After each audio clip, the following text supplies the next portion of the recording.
جی T V میں مجاہد بلدی آپ کو خوش آمدید کہتا ہے، اور آج کا دن بھی کئی اعتبار سے بڑا ہنگامہ خیز رہا۔ آج قومی اسمبلی کا اجلاس ہوا، اتحادیوں کا اجلاس ہوا، جس میں پرائم منسٹر نے بڑا تفصیل سے خطاب کیا۔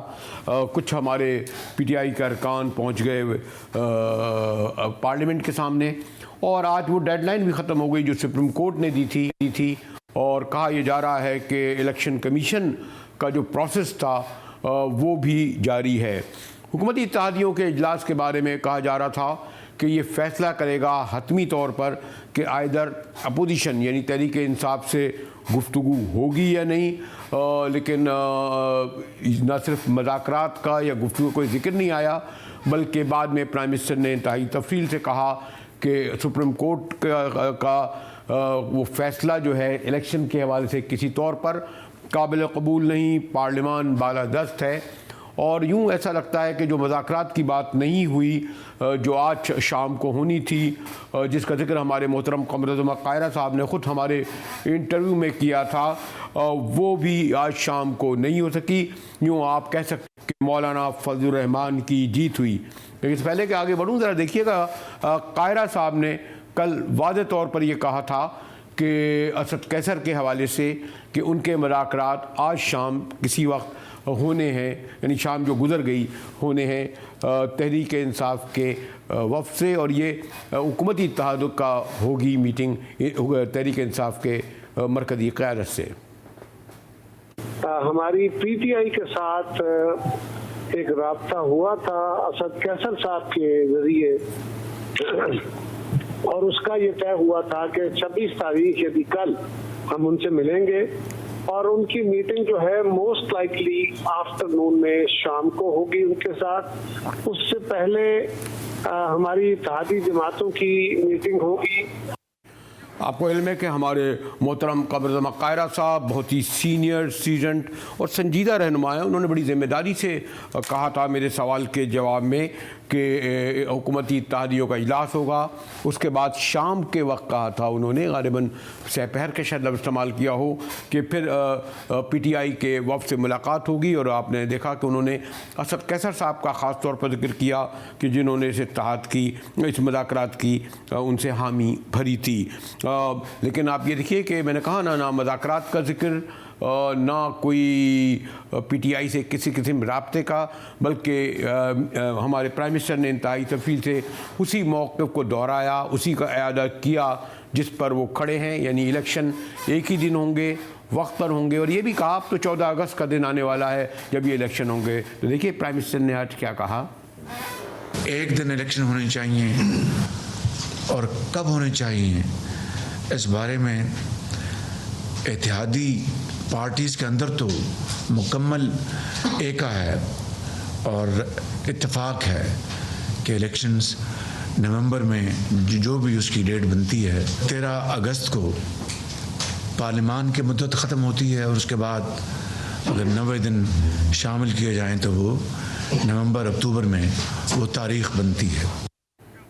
جی، تو پرائم منسٹر نے وعدے کیا کہ 14 اگست کو پارلیمان جو ہے وہ اپنی مدت پوری کرے گی، اس کے 3 ماہ بعد یقیناً جو کیئر ٹیکر گورنمنٹ ہوگی وہ 14 اکتوبر یا 7 اکتوبر پہ ڈٹے ہوئے ہیں کہ اس سے پہلے کسی طور الیکشن نہیں کرائیں گے، اور آپ کو علم ہے کل سپریم کورٹ کو بھی اپنا جو ہے ڈیسیشن اس حوالے سے دینا ہے کہ ان کی ڈیڈ لائن بھی ختم ہو چکی ہے۔ ہمارے ساتھ شاہ محمود قریشی صاحب تحریک انصاف کے وائس کیپٹن ہی کہہ لیں، مرکزی رہنما ہیں، دو ٹوک الفاظ میں گفتگو کرتے ہیں، میں نے انہیں زحمت دی ہے، وائس چیئرمین تحریک انصاف۔ شکریہ قریشی صاحب، شاہ محمود قریشی صاحب۔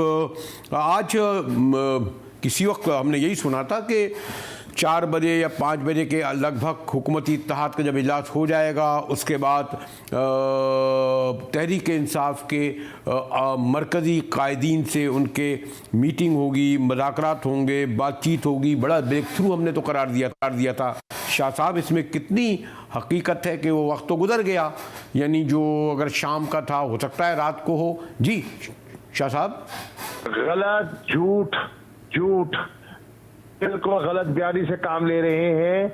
اسد کیسر نے ان کو واضح کہا، پرویز خٹک نے واضح کہا، اگر آپ مذاکرات چاہتی ہیں تو مینڈیٹ شاہ محمود قریشی کو دیا ہوا ہے، ان سے رجوع انہوں نے کوئی رجوع نہیں کیا. جھوٹ بول رہے ہیں, جھوٹ بول رہے ہیں, اتنا صاف جھوٹ بول رہے ہیں. لیکن اس کا مطلب یہ ہے, اگر آپ کہہ رہے ہیں کہ یہ جو ہم کئی دنوں سے سن رہے تھے حکومتی وفد میں شاید قاہرہ صاحب اور خواجہ سعد رفیق اور ایاز صادق یا کوئی اور اسی طرح آپ کے وفد کا بھی نام لیا گیا تھا کہ ان سے مذاکرات ہوں گے, تو آئندہ بھی ہم یہ سمجھیں شاہ صاحب کہ کسی قسم کا حکومتی اتحاد سے نہ رابطہ ہوگا؟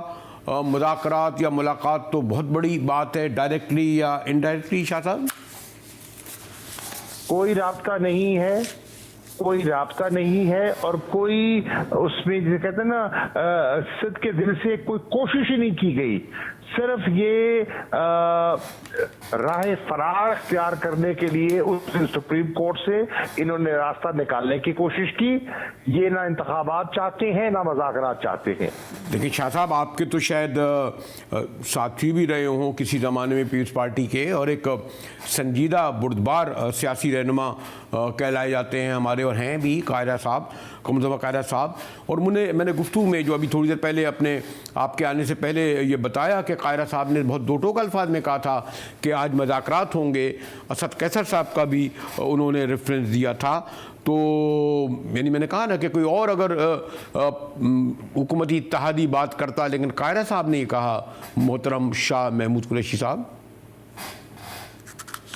اسد قیصر اس میں انوالوڈ ہی نہیں ہے. پلیز آپ انڈرسٹینڈ کیوں نہیں کر رہے؟ میں بڑے واضح الفاظ میں کہہ رہا ہوں, اسد قیصر صاحب اس نیگوشیٹنگ ٹیم کا حصہ ہی نہیں ہے.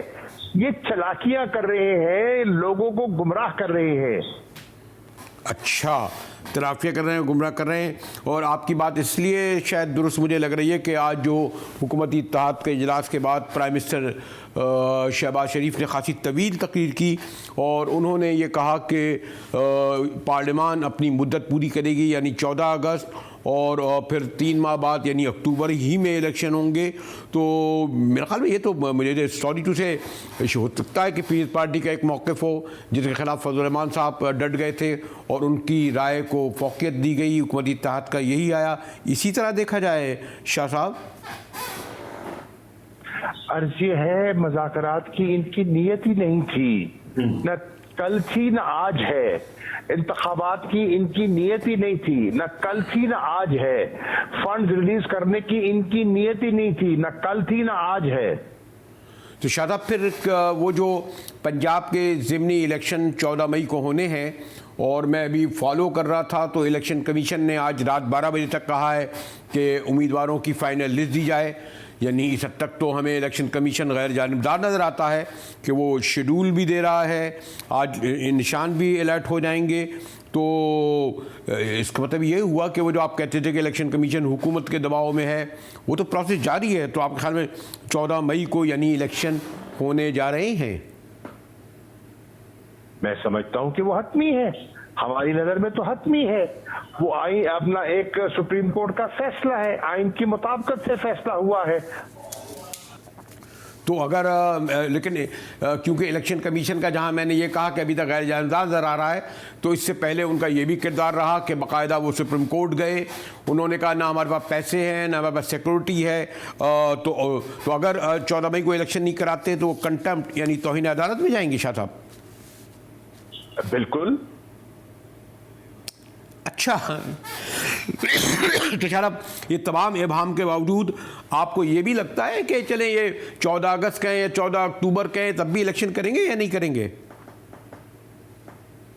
دیکھیے, ہم تو یہی چاہیں گے نا کہ جو آئین ہے اور آئین کے مطابق جو فیصلے ہیں اس پر الیکشن کمیشن علامت درآمد کرے اور ملک میں انتخابات ہوں. مذاکرات کے لیے ہم نے گنجائش پیدا کرنے کی کوشش کی, کیونکہ ان کا یہ اشارہ تھا کہ اگر بیک وقت انتخابات نہ ہوئے اور ایک دن نہ ہوئے تو اس سے انتشار پھیلے گا. تو ہم نے کہا چلیے بیٹھ کے بات کر لیتے ہیں. وہ بات آپ نے دیکھا کہ ان کی نیت ہی نہیں تھی بات کرنے کی, اور وہ صرف ایک ڈیلیئنگ ٹیکٹک تھی, ٹائم گیننگ ایکسرسائز تھی, اور وہ اب جو کہتے ہیں نا بلی تھیلے سے باہر آ گئی جو آنی تھی. تو شاہ صاحب غالباً اب مجھے لگتا ہے یہ ہے کہ کل سپریم کورٹ میں غالباً آپ لوگ جائیں گے, فیصلہ کل ہو جانا ہے, اور وہ تو بظاہر یہی لگتا ہے حکومت تیار نہیں ہے. اور تو مجھے علم ہے کہ بڑے آپ جہاندیدہ سیاستداں ہیں, خود آپ کی پارٹی بھی اب ماشاءاللہ اکیلے کوئی ایک فیصلہ نہیں کر سکتا, تو پھر اگلا لاہ عمل کیا ہوگا؟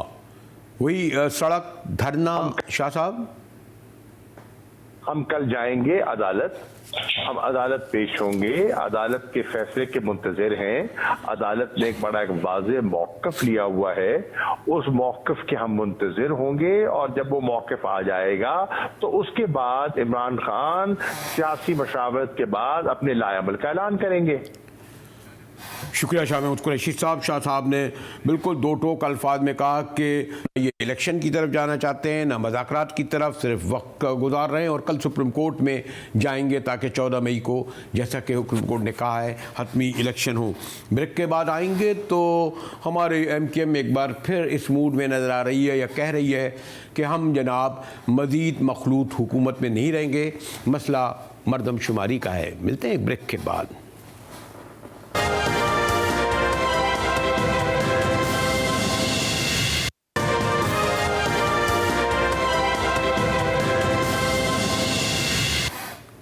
جی ٹی وی میں ایک بار پھر مجاہد ویلڈری آپ کو خوش آمدید کہتا ہے.